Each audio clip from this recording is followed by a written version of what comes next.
But here are in the final in Paris, the team from Scotland are in the European final. They are all from Glasgow. Two of the girls, Sona and Gina Robertson, are sisters. Sona is the captain of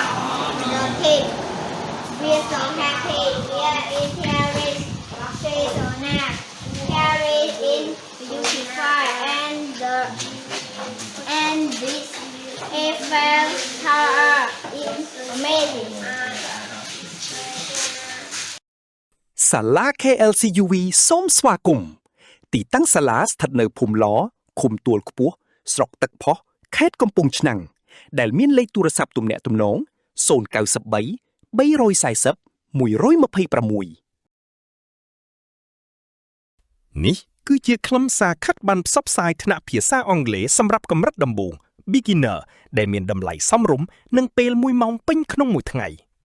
ព័ត៌មានលម្អិតនៃថ្នាក់រៀនកម្រិតសិក្សាសម្រាប់អ្នកចាប់ផ្ដើមដំបូង Beginner ថ្ងៃសិក្សាថ្ងៃច័ន្ទដល់ថ្ងៃសៅរ៍ម៉ោងសិក្សា 6:30 ល្ងាចទៅ 7:30 យប់តម្លៃសិក្សា 20,000 រៀលក្នុងមួយខែអត្ថប្រយោជន៍ដែលទទួលបានរៀនពីអក្សរការបញ្ចេញសំឡេងនិងពាក្យពេចន៍ងាយៗការអនុវត្តនិយាយផ្ទាល់ក្នុងថ្នាក់គ្រូបង្គោលពន្យល់ងាយយល់និងយកចិត្តទុកដាក់